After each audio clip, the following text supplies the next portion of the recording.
मध्य प्रदेश के औद्योगिक शहर कहे जाने वाले इंदौर शहर में कोरोना वैक्सीन नहीं मिलने से हाहाकार मचने लगी है। लोग सरकार को कोसते नजर आ रहे हैं। वहीं रेमडी वैक्सीनेशन की कालाबाजारी भी शहर में जमकर हो रही है। कोरोना वैक्सीन प्रोवाइड करने वाले डीलरों ने भी फिलहाल हाथ खड़े कर दिए हैं। मध्य प्रदेश सरकार के मुखिया शिवराज सिंह चौहान चाहे लाख दावे भर ले कि कोरोना की लड़ाई में सरकार आम जनता के साथ है, लेकिन प्रदेश की सबसे अधिक जनसंख्या वाले शहर इंदौर में कोरोना की दूसरी लहर का कहर जमकर तरस रहा है। बीते दिनों के आंकड़ों के मुताबिक 866 के इंदौर शहर में नए सामने आए हैं।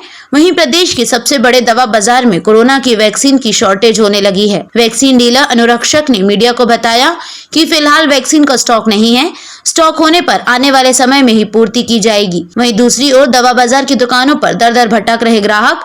रविंद्र कुनवाड़े के मुताबिक उनका मरीज अरविंद अस्पताल में भर्ती है और दक्षिण नहीं होने के कारण उनके मरीज पर खतरा मंडरा रहा है। इसी तरह बेटमा में रहने वाले ओम प्रकाश कुशवाहा के मुताबिक क्लॉथ मार्केट अस्पताल में उनके मरीज को वैक्सीन की सख्त आवश्यकता है, किंतु वैक्सीन नहीं होने से काफी परेशानी है।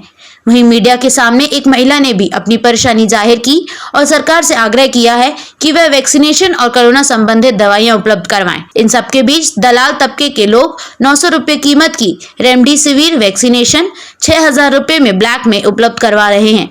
यही कारण है कि इंदौर के दवा बाजार सहित विभिन्न अस्पतालों के मेडिकल स्टोर के सामने जो आमतौर पर देखा जा रहा है। यदि ऐसी स्थिति सही तो इंदौर शहर पर भारी संकट आ सकता है। अब देखना यह होगा कि कोरोना वैक्सीनेशन और अन्य दवाइयां उपलब्ध करवाने के लिए जिला प्रशासन क्या कदम उठाता है। क्योंकि कंपनी में स्टॉक की पोजीशन नहीं है, कंपनी में प्रोडक्शन ज़्यादा हो रहा है, केसेस बहुत बढ़ गए हैं, उसके बाद भी चूँकि इतना स्टॉक आ नहीं पा रहा है। प्रशासन से भी कल बात हुई थी, वो भी इंजेक्शन के लिए ऊपर बात कर रहे हैं। कंपनी में स्टॉक नहीं है और आने वाले समय में इसकी पूर्ति करने के लिए स्टॉक आएगा, बट अभी फ़िलहाल कंपनी में प्रोडक्शन स्लो चल रहा है। महाराष्ट्र में केसेस बढ़ गए हैं, वहाँ भी स्टॉक देना है, मध्य प्रदेश में भी देना है, कई स्टेट्स में देना है उनको, बट स्टॉक नहीं होने की वजह से बहुत प्रॉब्लम आ रही है। और जैसे ही स्टॉक आएगा हम लोग हाथ जोड़ के सबको देंगे। आप एमपी के डीलर हैं? हाँ जी, पूरे एमपी के डीलर आप ही? हम लोग नहीं हैं पूरे एमपी के डीलर, हम सिर्फ इंदौर में देने के लिए बोला गया है हमको, और इंदौर में हम लोगों को दिया भी है, बट अभी स्टॉक शॉर्ट होने की वजह से हम इसको दे नहीं पा रहे। सर, कुछ लोगों को बहुत टाइम से परेशान हो रहा है, तो उनको टाइम बताते हैं मेडिकल द्वारा कि आज आना कल आना। जी जी, पहले ये हॉस्पिटल में स्टॉक आ रहा था। लास्ट ईयर भी ये कोरोना वायरस जब हुआ था तब ये हॉस्पिटल में स्टॉक आया था और हॉस्पिटल से सारा स्टॉक जनरेट हो रहा था। अभी यहाँ पे स्टॉक की हॉस्पिटल में भी स्टॉक नहीं है और स्टॉकिस्ट के पास भी स्टॉक नहीं है, इसलिए बड़ी दिक्कत आ रही है। सर, स्टॉकिस्ट कौन है इंदौर जिले का? नाम बताइए। इंदौर में कोई ऐसा स्टॉकिस्ट नहीं है, ऐसा कोई फिक्स नहीं है। स्टॉक आता है तो दिया जाता है। तो और भी डीलर हैं क्या इंदौर में? डीलर में और कोई इंदौर में डीलर 2-4 डीलर हैं। पीपी एंटरप्राइजेस भी है यहाँ पे, शांति मेडिकल है चोइथराम, उनको भी पास भी स्टॉक था लास्ट ईयर, उन्होंने भी पूरी पूर्ति करी। अभी कंपनी में स्टॉक नहीं तो वो भी कहाँ से देंगे। आपका नाम बताएं। अनुरक्षण से हूँ, मेरी मम्मी भर्ती है क्लॉथ मार्केट हॉस्पिटल में और उनका इलाज चल रहा है, पर इंजेक्शन नहीं मिल रहा है। कल भी यहाँ आए थे, लाइन में लगे, इंजेक्शन नहीं मिला। इन्होंने आश्वासन दिया कि कल आना 11 बजे आपको इंजेक्शन मिलेगा, आज भी नहीं मिल रहा। आज बोल रहे हैं शाम को 6 बजे आना। जिला प्रशासन से मैं निवेदन करता हूँ कि आप क्या कर रहे हैं, स्वास्थ्य मंत्री से बोलो, ये इंजेक्शन की व्यवस्था पूरे इंदौर में हाहाकार मचा हुआ है। इंजेक्शन के लिए 900 रुपये का इंजेक्शन 6000 में ब्लैक में हमारे पास वाले भैया लाए। मैं इतना पैसा नहीं लगा सकता, और मान लो पैसा लगाऊं भी तो कहाँ से जाऊं, ब्लैक लेने जाऊं कहाँ, कोई लोग मिलता नहीं है। ब्लैक बाज़ार तो गांजा भांग जैसा 2 नंबर का धंधा है, अपन तो कोई ड्रग माफिया को जानते नहीं है। कहाँ से लाऊं मैं, पैसे दूं भी तो लाऊं कहाँ से? मैं चाहूँ कि 6000 में मैं भी लेऊँ तो मिल नहीं रहा है ना। तो अब सर, आप प्रशासन से निवेदन इतना ही है कि ये ब्लैक बाज़ार ख़त्म करो। आप इंदौर जिलों के कलेक्टर महोदय हैं, आप मुख्यमंत्री जी से बात करो, मुख्यमंत्री जी को बोलो कि प्रधानमंत्री जी से बात करो और कुछ करो। आत्मनिर्भर देश बना रहे हो या वैक्सीन कर दी ना, वैक्सीन लगाने वाले कोई कोरोना हो गया। मेरे पास में जो मतलब पेशेंट है, उनने कोरोना इंजेक्शन लगाया और 2 दिन बाद उनको कोरोना हुआ है और वो आज पैसे लगा रहे हैं। आज कल से आज तक उनके 80,000 रुपये लग चुके हैं, उसके बाद भी वैक्सीन का ये इंजेक्शन नहीं मिल रहा है। तो उनकी तो अधूरी, अभी इलाज अधूरा है ना उनका, तो वैक्सीन आज दूसरा डोज लगना था। हम इंजेक्शन के लिए आए। मेडिकल वालों ने क्या बोला? मेडिकल वाले आश्वासन दे रहे हैं, कल बोला था 11 बजे आज मिलेगा, आज बोल रहे हैं कि आज शाम को 6 बजे बाद दूंगा। तो सर, ये दवाई का काम दवाई करती है, इंजेक्शन लगेगा तो असर करेगा ना। 6 बजे ने, 9 बजे ने, 11 बजे ने, ये टाइम थोड़ी चलता है क्या है? पेशेंट को कुछ हो जाता है, इसकी जवाबदारी कौन? मेरा नाम ओम प्रकाश कुशवाहा है, मैं बेटमा रहता हूँ सर। डॉक्टर ने जो रेमडेसिविर नाम से ट्रीटमेंट जो दिया गया, इंजेक्शन जो दिया गया है, मुझे चीज़ बताएं, ये इंजेक्शन अगर मार्केट में नहीं मिलेगा तो पेशेंट किस प्रकार से ठीक होगा, किस प्रकार से अपने आप को केयरफुली कर पाएगा।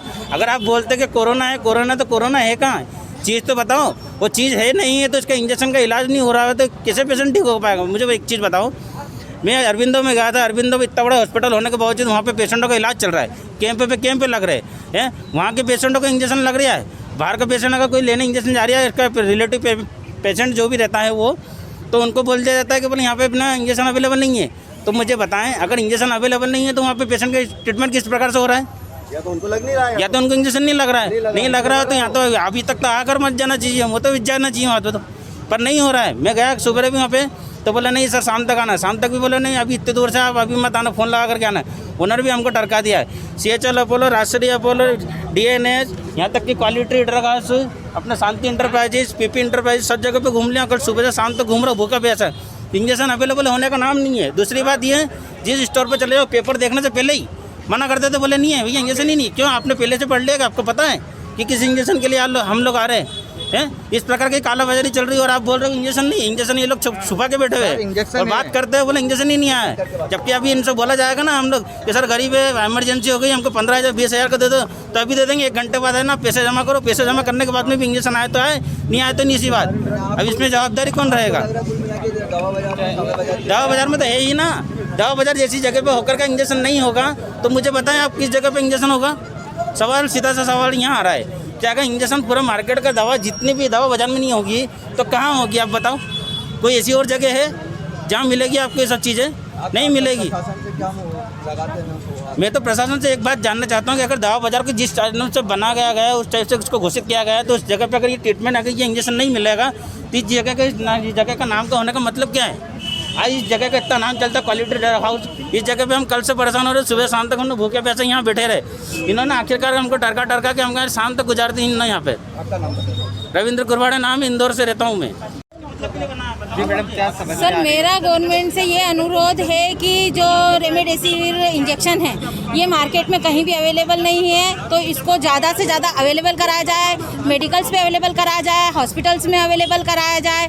और मेरा कहने का मतलब ये है कि बीमारियां तो पहले से आती रही हैं, आज भी आ रही हैं। पहले टाइफाइड था, चिकनगुनिया था, लेकिन पेशेंट डॉक्टर के पास जाता था, MBBS के पास या MD के पास, तो वो पेशेंट की स्थिति को देख करके जो है ट्रीटमेंट लिखते थे कि आपको ये इंजेक्शन लाना है, ये दवाई लाना है, और फिर उसका ट्रीटमेंट हो जाता था। लेकिन आज इन दवाइयों पर, इंजेक्शनों पर इस तरह का प्रतिबंध लगाया हुआ है कि इसको हॉस्पिटल में एडमिट होने पर ही व्यक्ति को दिया जाएगा। तो जब हॉस्पिटल में व्यक्ति को एडमिट किया जाता है तो वो जो उसका खर्चा है वो जनरली व्यक्ति उठा नहीं पाता है। और दूसरी बात ये है कि पेशेंट के अंदर जाने के बाद में ये स्थिति रहती है कि बहुत ज़्यादा तेज बुखार है या सिर दर्द है, तो सामान्य सिर दर्द और बुखार में भी व्यक्ति की स्थिति खराब हो जाती है। तो ये तो कोरोना है, तो इससे लड़ना उसके लिए बहुत मुश्किल हो जाता है और वो बहुत ज़्यादा दुर्बल महसूस करता है। ऐसी स्थिति में वो अपना खाना पीना सब कुछ छोड़ देता है और उस समय में उसको कोई वहाँ पे देखने वाला नहीं होता है। खासकर गवर्नमेंट हॉस्पिटल में, क्योंकि ड्यूटी टू ड्यूटी डॉक्टर्स वगैरह भी आते हैं वहाँ पे, उनके हिसाब से काम चलता है। और दूसरी बात ये है कि मेरा कहने का मतलब ये है कि जब कोरोना पेशेंट के साथ में डॉक्टर्स 24 घंटे लगे हुए हैं, वार्ड बॉय लगे हुए हैं, सफाई कर्मी लगे हुए हैं, तो जो उनके रिलेटिव्स हैं उनको क्यों नहीं उनसे मिलने दिया जाता है? चाहे PPT किट पहनकर जाने दिया जाए या फिर किसी कवर अप के अंदर से पेशेंट को थोड़ी देर के लिए बाहर उनसे मिलने के लिए परमिशन दिया जाए। बात करें तो कितना खर्चा आ रहा है? खर्चे की बात अगर हम करें सर तो ट्रीटमेंट की हालत के हिसाब से खर्चा आ रहा है।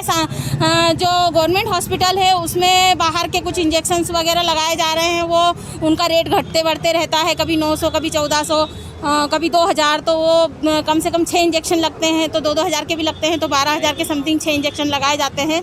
लेकिन अगर ये इंजेक्शन हॉस्पिटल में एडमिट ना होते हुए किसी डॉक्टर के पास अगर सबको डॉक्टरों को निर्देश दिया जाए कि आपको हर पॉजिटिव का इलाज करना है, तो पेशेंट डॉक्टर के पास जाए और वो देख करके उसकी स्थिति को इंजेक्शन लिख दें, ये दवाई ले आइए, ये इंजेक्शन ले आइए और आपको इतने इंजेक्शन लगना है, तो भय पूरी तरह से मिट जाएगा। हॉस्पिटल में एडमिट होने का भी भय मिट जाएगा और हॉस्पिटल में एडमिट होने के बाद जो मेंटली स्ट्रेस व्यक्ति के ऊपर आता है कि उसे अपना कोई दिखाई नहीं देता है या उसको कोई संभालने वाला नहीं रहता है, इस वजह से जो उसकी हालात बिगड़ रही है, तो वो मेरे ख्याल से शायद सुधार आए उसमें। तो मेरा गवर्नमेंट से यही अनुरोध है कि अगर बहुत ज़्यादा कंडीशन पेशेंट की ख़राब नहीं है, उसको ऑक्सीजन की आवश्यकता नहीं है, तो उसको हॉस्पिटल के बाहर भी डॉक्टरों को मतलब ऑथराइज किया जाए कि उनका ट्रीटमेंट वो करें।